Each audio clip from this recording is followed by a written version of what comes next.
Good day everyone. So this is just an update of the DIY grease trap that we had installed about a month ago, and let's see if it works. So I'm gonna open this strap. Let's find out.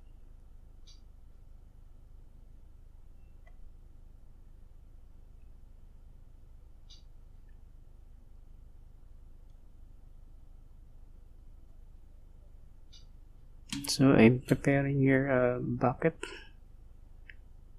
to place the greases for cleaning. So we'll use this kind of spoon, big spoon with some holes in it, and let's try to see kung gaano kakapal yung grease or solids na nakuha.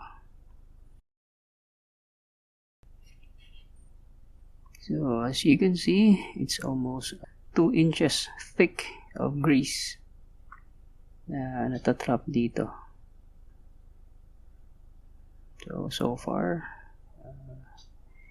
it lived up to its purpose. So, ang dami pala. So, it's actually 1 month and 3 days bago natin na-review to. So, marami. So, as we recall, this right side portion of the grease trap traps solids and most of the grease. So, kagandahan lang ng ganitong klaseng trap is clear plastic, so nakikita mo yung kapal niya sa labas.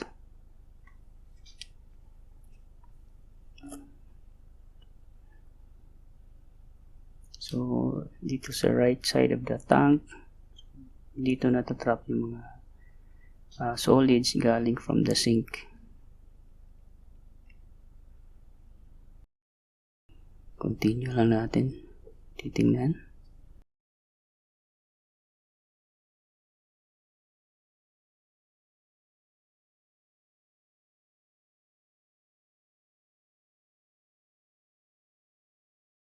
So, titingnan muna natin dito sa left side. So, as we recall, there are 2 chambers for the grease trap.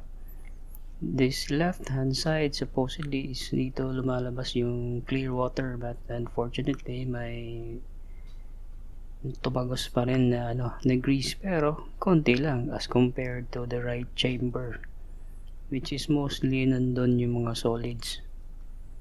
So, linisin lang natin tong konti para linisan natin to mamaya. So at least doon sa left side, konti lang yung grease na tumagos. So sa right hand chamber naman, so andito yung mga solids sa ilalim. So we'll try to dismantle this one by untying the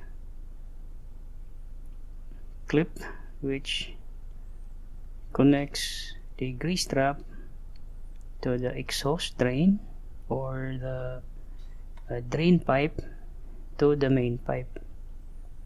So kung titingnan nyo, meron siyang holder sa gilid. So i-unscrew lang natin yung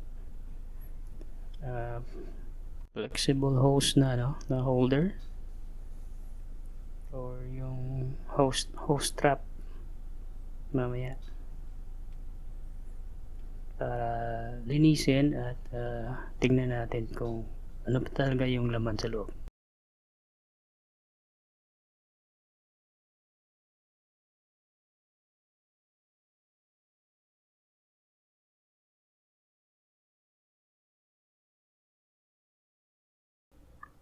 If you like videos like this, kindly hit that subscribe button below and follow my channel.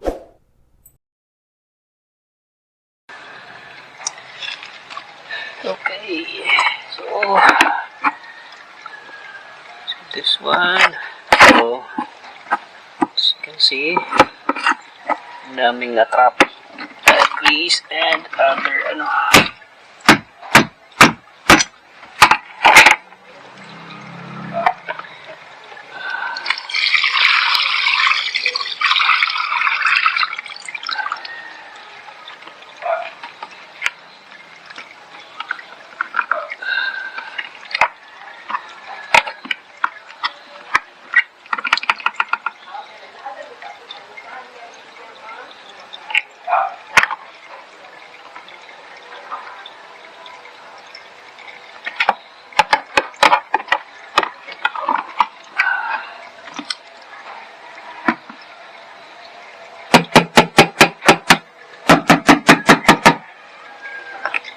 Okay, time to clean up.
Okay, so slight modification lang for a lead grease trap.